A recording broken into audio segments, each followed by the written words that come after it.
Formula One is about to enter a new era, yet its most dominant driver is sounding the alarm.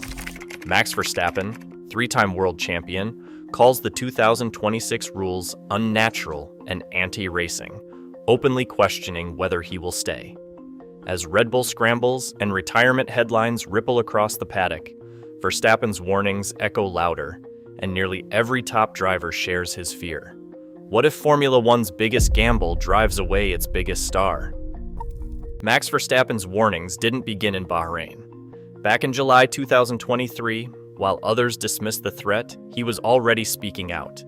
He warned that the simulator showed the 2026 F1 rules would produce terrible cars, and that he did not want F1 to end up like Formula E on steroids.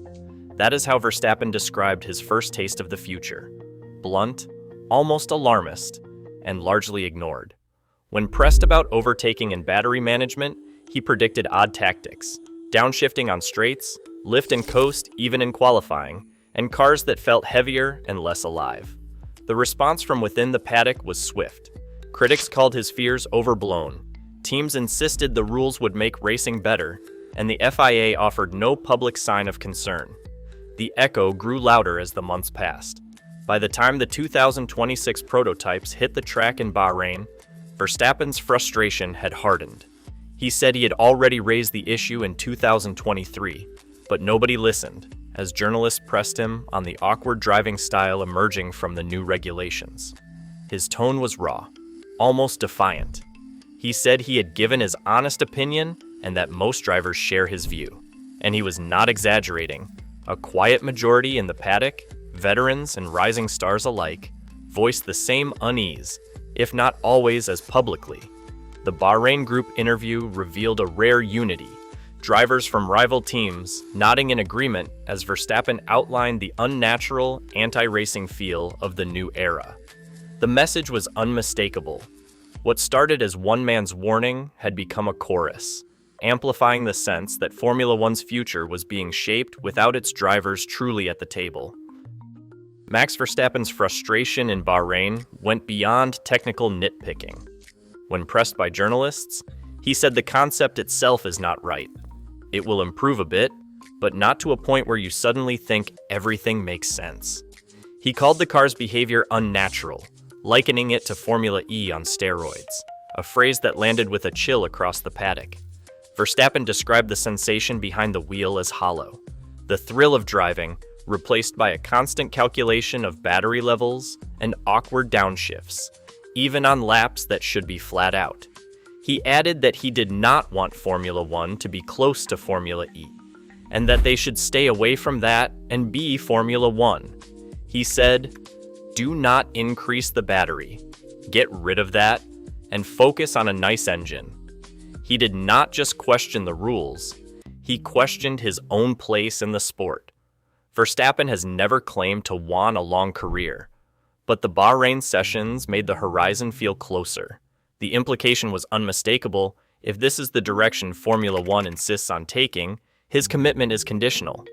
He said he might be a bit more extreme, and that he had given his honest opinion, his eyes steady and his voice flat.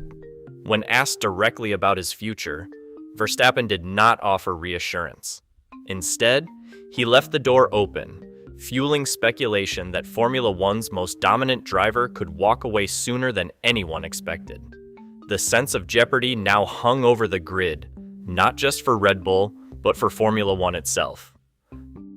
Brake-by-wire was supposed to be a leap forward for Formula One, but the numbers tell a more complicated story.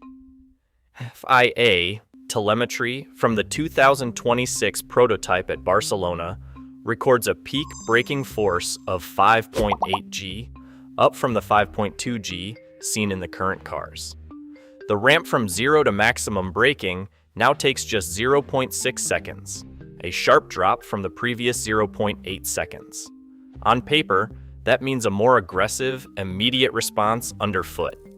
Engineers point to a new synergy between the pedal and the electronic control law, less deadband, finer modulation, and a sensation described by Red Bull's technical chief as millimeter precision.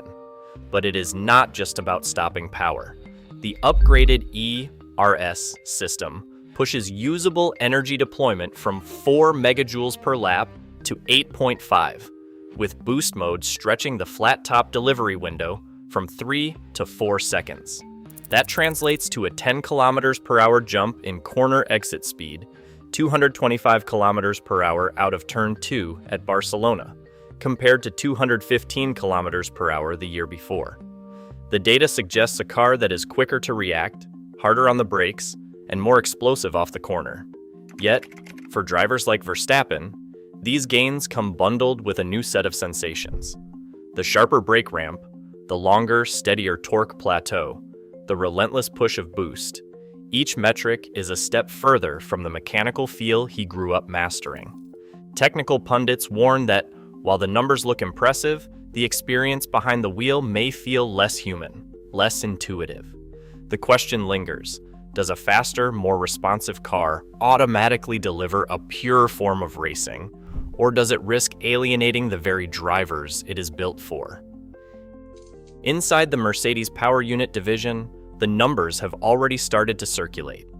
Engineers at the 2025 Power Unit Symposium revealed a dyno-verified output of 1,200 horsepower, more than 100 above the current grid, and nearly 12% clear of the 2024 benchmark. Thermal efficiency stands at 48%, setting a new record for Formula One and allowing Mercedes to extract more speed from every drop of fuel.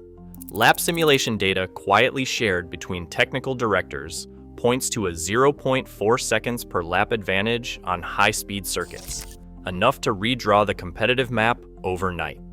The secret lies in the architecture: a dual-mode hybrid system, a 1.5-liter V6 with variable geometry turbo, and a 300-kilowatt electric motor that delivers torque with instant, relentless force. The battery pack, built from lithium silicon cells, supports an 8.5 megajoule boost per lap, double the previous standard.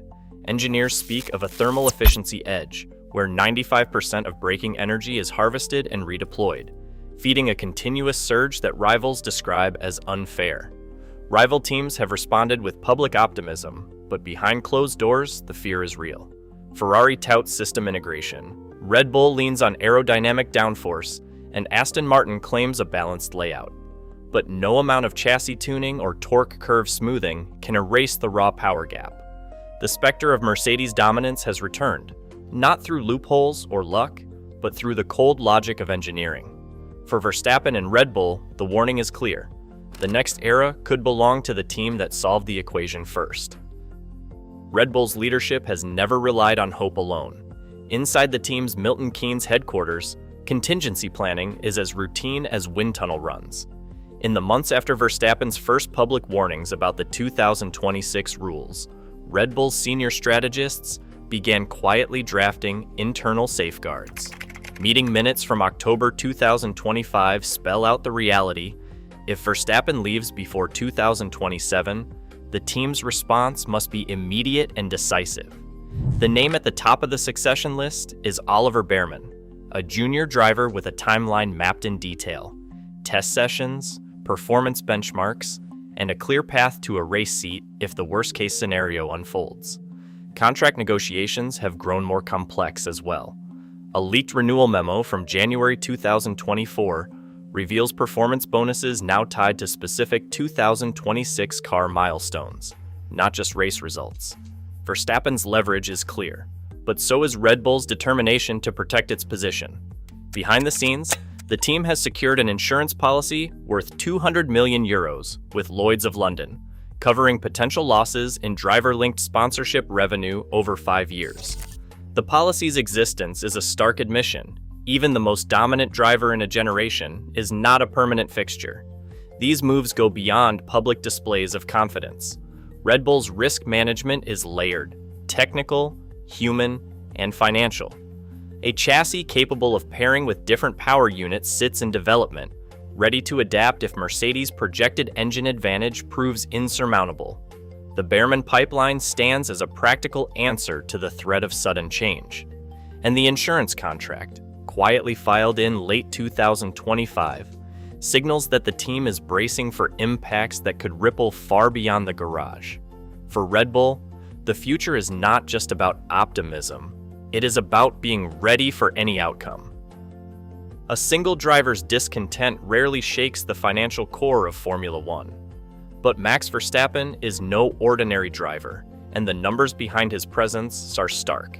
According to Nielsen, Grand Prix broadcasts featuring Verstappen on the podium draw average live audiences of 200 million, 40 million more than races where he is absent from the spotlight. That difference is not just a statistic, it is a warning. Commercial analysts point to a clear pattern.